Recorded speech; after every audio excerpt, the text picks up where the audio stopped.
Welcome to the Brandon and Carlos Show, where we talk about societal and political issues from our experiences and perspectives. We do this having fun along the way. Hello and welcome to another episode of the Brandon and Carlos Show. And this is our third installment of Is It Worth Dating in 2019. In studio we have guests with us. We have Mr. CJ. Yes, sir. Yes, sir. How you doing now? All's well. And we got Mr. Reuben. How you doing, sir? What's happening? What's going on? So this is the fellas edition. So we're going to jump right on in here with our main question. Do you feel it's worth dating in 2019? CJ, we're going to allow you to go first. First of all, thank you all for having us on here. Sure. Yeah, I think it's worth dating. It takes work. It takes effort. It takes energy. It takes patience. A lot of patience. Brother Reuben? All right.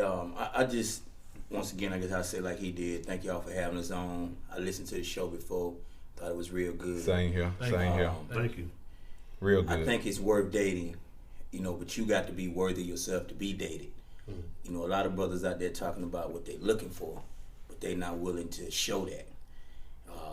And I think that a lot of times that's what's, messing the game up, if you will. Okay. Everybody's saying what they want, but ain't nobody showing it. And to me, that's where, my mom always told me, start off the way you're going to end it. You know what I'm saying? If we're going to start off lying, then we know how this thing going to end on a lie. Right. So to make it worth dating in 2019, I think it's all good, but, be who you say you are. All right. To piggyback off of Reuben, one of my aunties who's in heaven with Jesus now, she once told me, don't start nothing that you ain't gonna keep doing. And unfortunately, a lot of times in relationships, especially here in 2019, we start stuff that we don't keep doing. That goes for both the male and the female. We start, whether it's, as a dude, whether it's buying the gifts, buying the flowers, or pampering her, doing a little small stuff, courting her. Stop. But then we stop, or vice versa, same thing with the female. She starts off being real nice, being real friendly, and then all of a sudden she stops and it's like, hey, where's the, or even in regards to taking care of yourself. As far as, when you first meet somebody, you're going to get a line up every week. You got your, if you're like me, I got my good cologne and my cheap cologne. I'm pulling out my good cologne. You trying to do what you do, but be consistent. And that's one thing. If I tell the truth, I'm not as consistent as I should be. I don't think none of us are. But that's one of the, just being real is being consistent.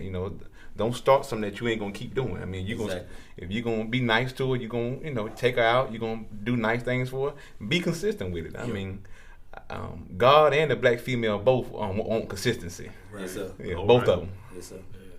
Well, CJ, I have a question for you. Yes, sir. Or more than just a question. I would like for you to tell us your worst experience with dating. Worst experience in dating. Wow. Worst experience. My parents did not allow me to date, or when I say date, they didn't allow me to go out on a date until I was in college. Here I am, freshman at UW, University of West Florida, here in Pensacola, going to pick up the girl.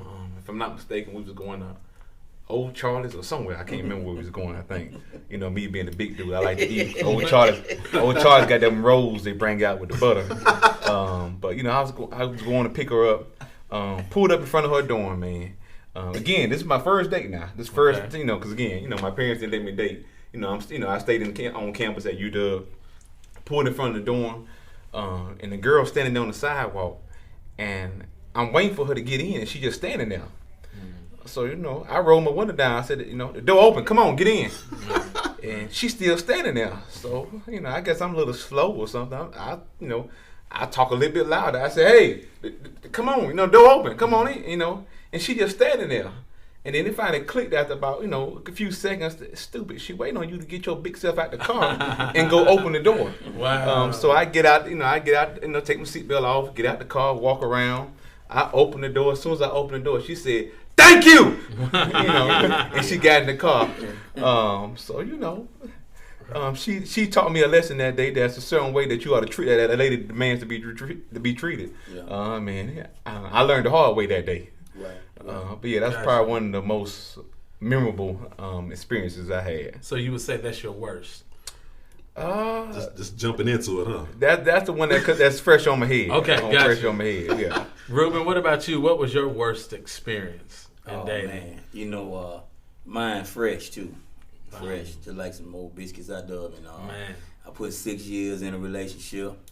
You know, 6 years, man. That hurt me when you see it. Yeah, work hard. Gave her a ring, asked her to marry me, and I'm not saying I did everything perfect, but at the same time, I mean, I felt like, I gave it all to her, you know, and I even asked her, you know, like I said, let's get married, let's do everything the right way.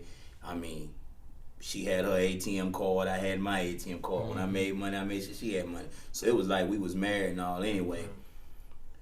But, you know, a lot of times out there, man, like I said, you know, you got them home girls, man, I call them chickens, you know. Them chickens like to keep, you know, in your ear and keep telling you, you know, he ain't a good man, da-da-da-da, you know, and then they pulling you away from what you know is a good man, you know, because she used to always tell me, I really don't doubt who you are.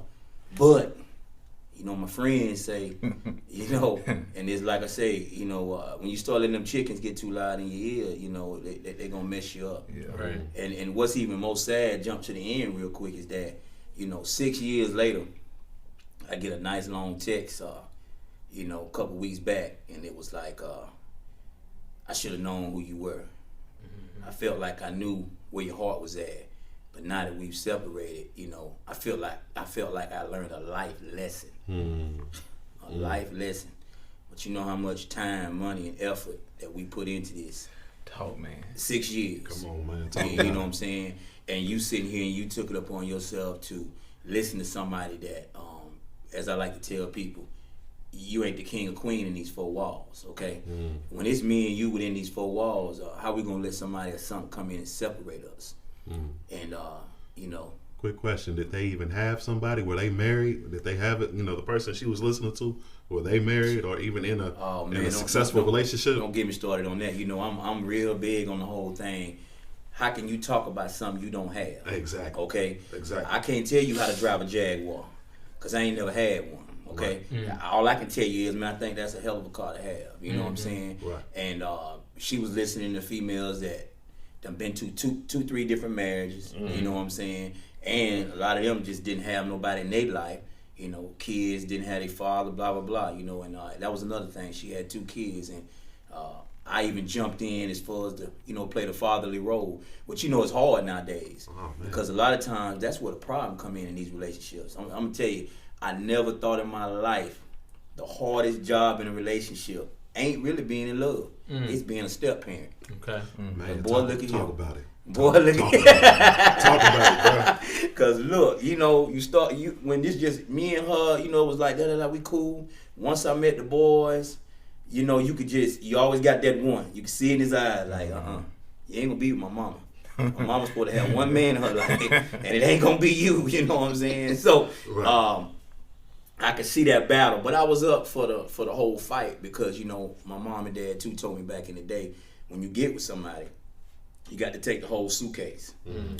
If you don't mind me cutting in with Brother Reuben, when he's talking, he reminded me of the scripture. I'm not sure exactly where it's off the top of my head with Jesus. Said you count up the costs. You know, and I think we look at that, and we look at that. I don't think we look at that. We won't consider that in regards to relationships. Before you enter into a relationship, we need to remember the words of Jesus. Count up the costs. Right. Yes, sir. If she got kids, that's not. I'm not saying that's a bad thing, but it's something that needs to be considered. Right. I mean, is that something that you're willing to deal with? Is that something that you're going to step up to the plate with? Yes, sir. I mean, you have to count up the costs. Yes, And another thing I admire about what Brother Reuben just said is, I like how he acknowledged that, hey, he ain't perfect either. Yes, sir. A lot of times, especially in relationships, either is the dude dogging the girl out or the girl dogging the dude out. Look, both of us play the part. Man. I'm guilty. Look, don't get me wrong. I have been in my relationships. Guess what? I have been somewhere she made some mistakes, but I can't sit here and try to blame her. Yes, I've sir. made some mistakes. Yes, sir. There were things I could have did better, or I could have did differently. And we live in 2019 where somebody want to make somebody the victim, the other one want to make the other person. You know, And it's both of us. If I could, I got to throw this in there. Yeah, go ahead. You know, a lot of times, man, when he was talking about making it the victim, Yeah. I try to get people to understand that, you know, when you in a relationship, what I say about you is how people gonna look at you. You know, you got brothers that walk around all the time on the street, you know, and they like, man, every time we in the church, I'm gonna keep it straight. Mm-hmm. But you know, boy, I do that thing like this, I do that thing like this. Well, every time your homeboy see her, guess how he look at her? Right. Well, the same thing, if I go around my mama, my dad, and my friend, I keep telling, man, that girl ain't nothing, she ain't nothing, I'm dogging her. Mm-hmm. Well, when you see her, even though you gonna say, hey, how you doing? But in your mind, how you looking at her? The boy already said you ain't nothing.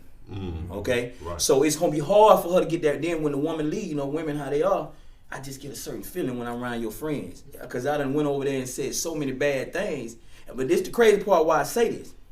But then a month later, I know we done all been in this situation. You see that same homeboy with that same girl. Right. And you like, right. I thought he said she wasn't no good. Right. I thought he said she was a trick. Right. But he tricking with her today. Right. So now I gotta respect her. But anyway, go ahead. I mean, y'all ask y'all a question. Nah, you good. So, what would be your best experience in a relationship?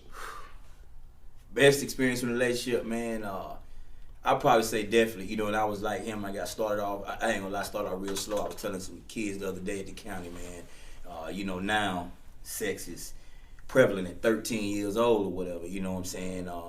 I was 21, man, and you know, I used to be a little ashamed about that. Now, you know, even when I look at actually the guys that went to school with me, you know, same age and all, but they got 4, 5 kids. And thank God, you know, I just got one. And I, you know, at that time when they was making babies, I didn't want to make a baby, but I was going, I wish I could taste some of them cookies, you know what I'm saying? Man. But now I'm glad I slid back off them cookies a little bit, because I see, as he said about the cost a minute ago, man, owning a baby in 2019, I mean, do the statistics on that. Google that. Look what it costs you to have a child, okay?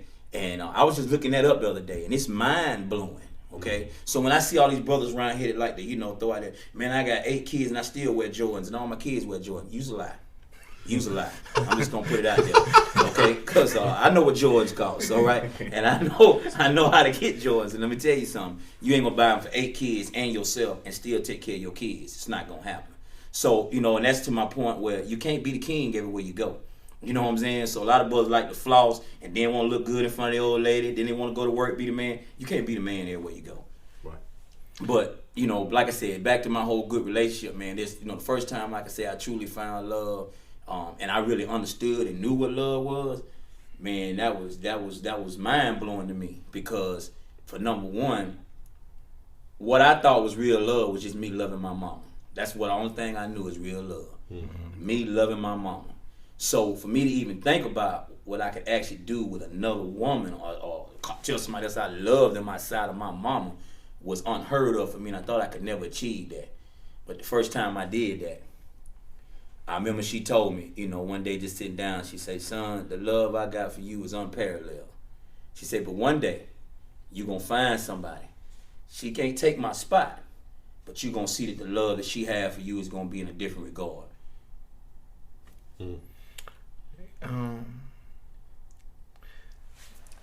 My mama, I love my mom. My mom has always done right by me. There's another lady who's always done right by me. Her name is Debbie. I'm talking about Debbie Cakes. I'm talking about Debbie Cakes. I mean,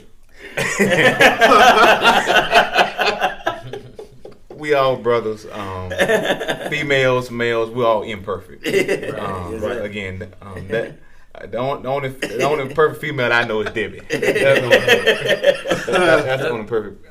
That's a good answer, right? It really is. That's the only perfect. It satisfied you though, and I mean that's what everybody looking for nowadays. I mean, but just satisfaction. But being honest with you, man, the Swiss rolls to get you.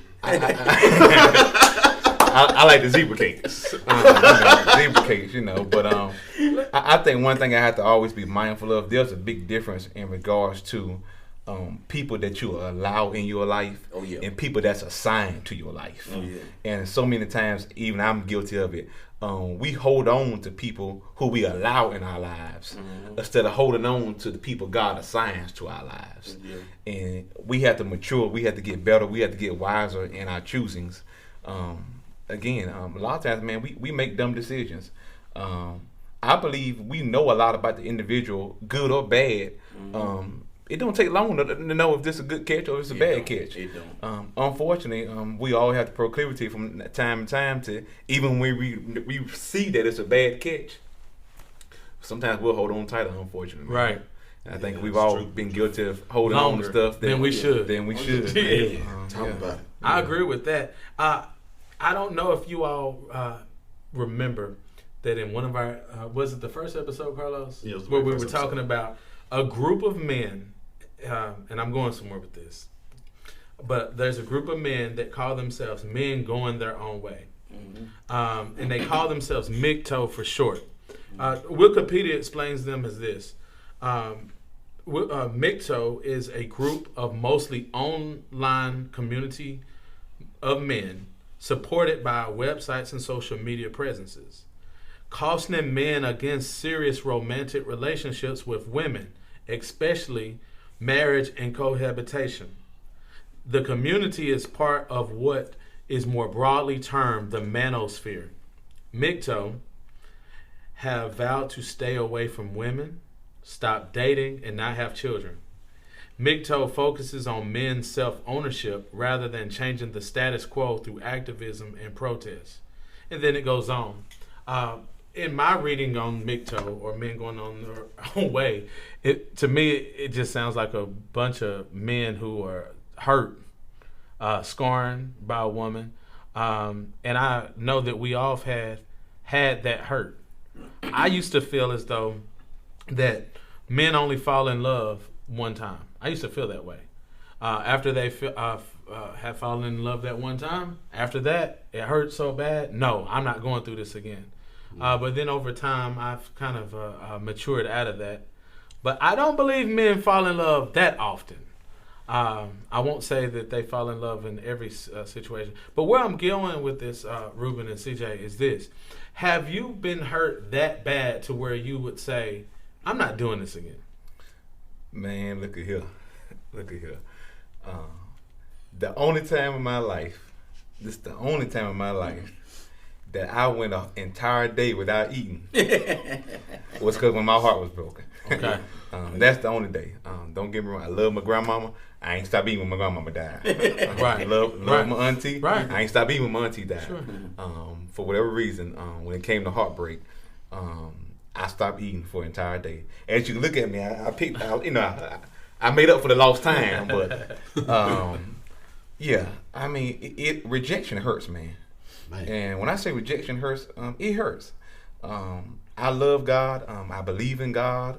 I don't care how many scriptures you know. I don't care if you go to church every Sunday, man. Rejection hurts. It hurts. Rejection, it hurt in Bible days. It hurts today. It hurts, man. Yeah. There ain't no if, ain't no but about it. I just finished reading a book called The Bait of Satan by Dr. John Bevere. Oh man, that's one of my favorite books. That changed my life right Yes, sir, man. Dr. John Bevere, he the truth, man. And he talks about it in the book. He talks about how the devil, one of the main tools the devil uses against believers these days is rejection. Because the devil know if he can allow you to be rejected, a lot of us can't ever get fully past rejection. Some of us, we have been rejected 5-10 years ago, and you still mentally not over it. Still, you could walk around, you still go to church, do whatever you do, have a smile on your face, but on the inside, you still messed up and you still hurting. So, I mean, getting over rejection, man, that's a challenge. And again, the devil uses that, man. When I say he uses that, he makes people, he'll make people leave the church because he'll have somebody in the church reject them. He'll make a male or a female get their heart broken to the extent where, hey, I ain't dating no more, as you just told us about. I ain't dating no more. I ain't giving another try. I'm just gonna be by myself because people struggle getting over rejection. It's a struggle. I mean, as Brother Reuben was just talking, man, it's a struggle. It's real. I don't care if you believe in God or if you don't believe in God. Rejection hurts, man. I mean, you ain't got to go to church to know that rejection hurts. I mean, you can listen to "Ain't No Sunshine When She Gone." Yeah. You know, Love is a hurting thing. Right. Love TKO. You know, I mean, I could go down the list of all the different kind of songs. You know about that, man. I'm just on the road. I mean, well, man, love is... Auntie Gloria said it took all the strength I had not to fall apart. Trying to mend the pieces of this broke man. Rejection is real, man. Rejection is like PTSD, man. Yes, sir. And let me tell you something. Yes, sir. And if you know anything about PTSD, all you got to be is in a certain situation at a certain time, and it's gonna take you back. Yes, sir. To what's gonna make that PTSD trigger. And that's really what rejection is. Yeah. It's PTSD, live and well on the street. Okay, so once you've been through that, you know, and I think that's why it's so hard to really date in 2019 to get back to that point, because, you know, you sitting there and you like, okay, now the last woman, I gave her my money. This one right here, now I'm gonna hold up on the money part. I'm gonna kiss and tell her I love her and all, but I ain't gonna. Okay, or the last one I told her I love her and I found out she was playing me, so I'm gonna hold back on the love part. Because if you cross me on love or money, and I know that what happened to the last one, Right. Come on now. I got to go downtown. Come on now. Okay, I got Leonard Street, matter of Come fact. on. All right, I got to go down there and I got to Come put on, those fingers son. in that wet paint, and I got to go get me a new place to stay because it's gonna take me there. That's why I say rejection is like PTSD.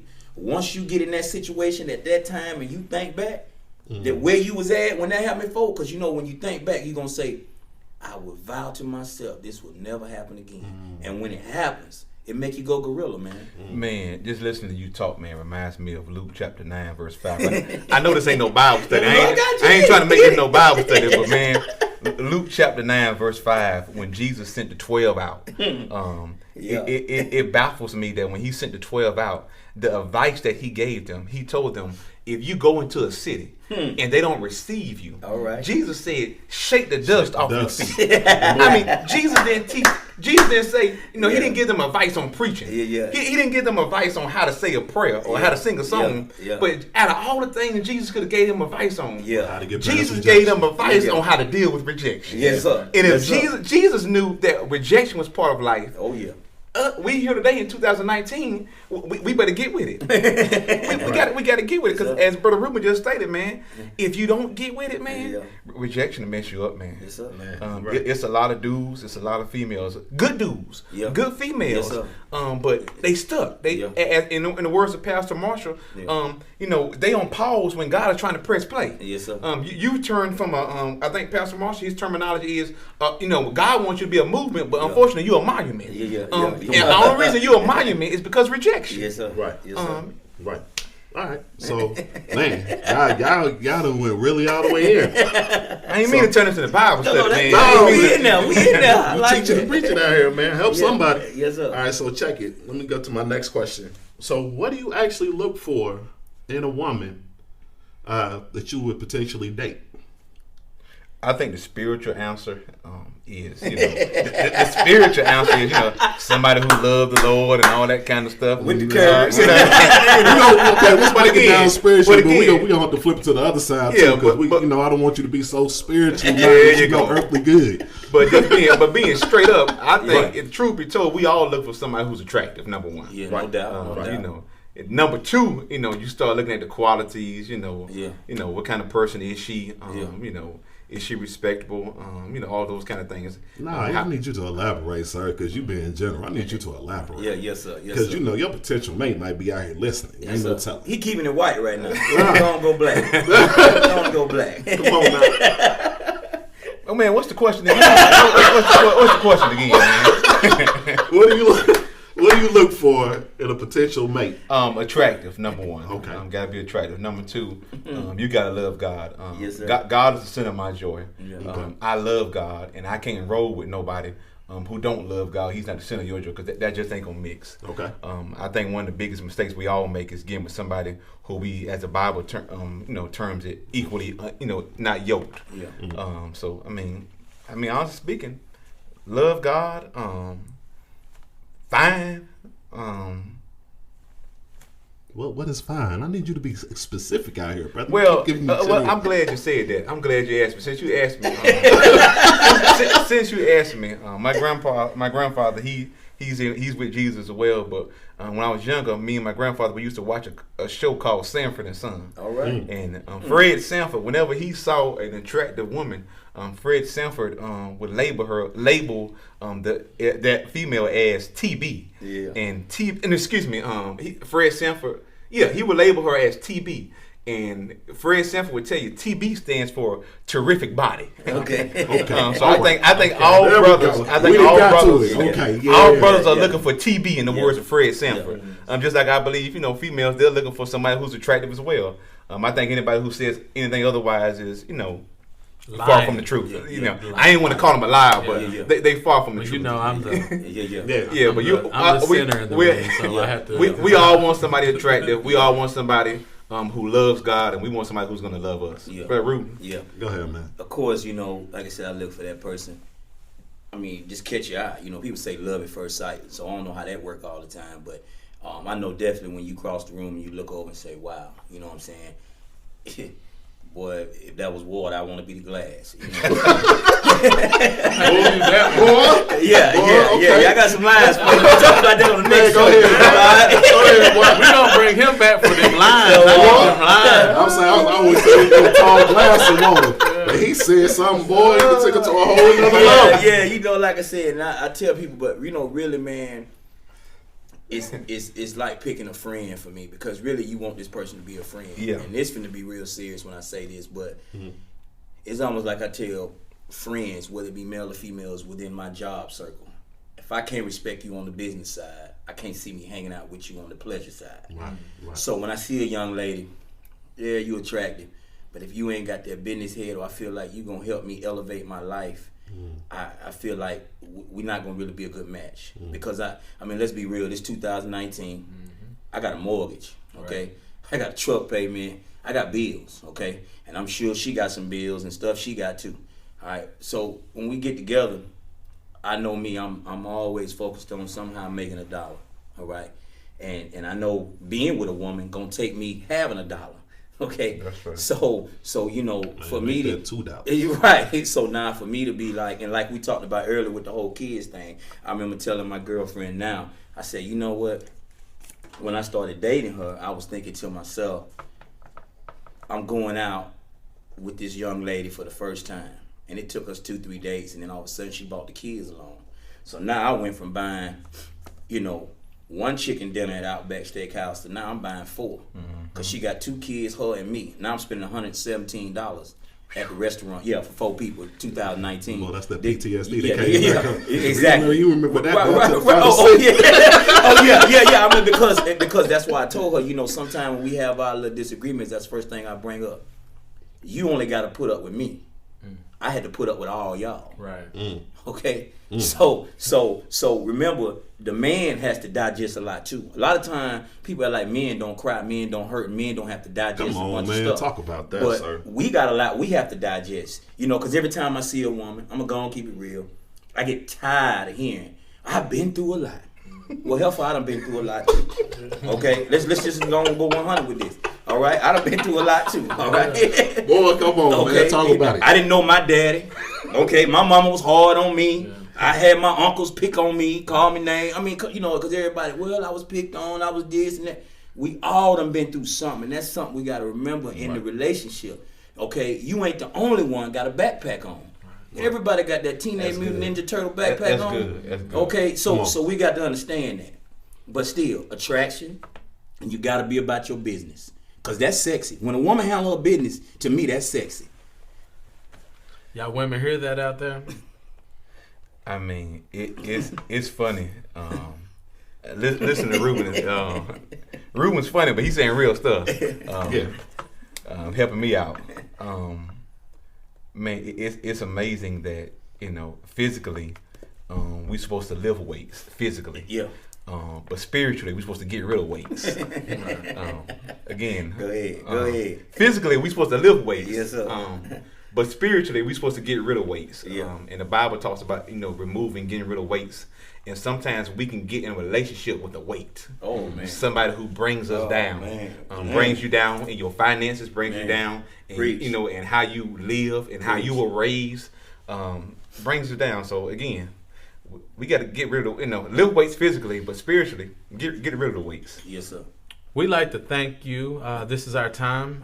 Thank you again, CJ and Reuben. Bless you, man. And we think we might have to extend this. Yeah, Y'all be on definitely have to extend this. y'all are gonna be have to be on the lookout. We're gonna have something special for you. We're gonna go Facebook Live in the near future and finish this. That way, you all can ask these men questions. I respect these men a lot in their personal life and even with their spiritual life. That's it for the Brandon and Carlos show. We are a show that discusses societal issue from our perspectives, and we do it while having fun along the way. Please go and like our Facebook page. You can look us up in the search field by just putting our name in there. Also, you can keep up with our episodes there. Feel free to leave some topics that you would like to see us discuss on there, as well as some questions that you may have for our guests. Thank you again. All right, we out here. Appreciate you.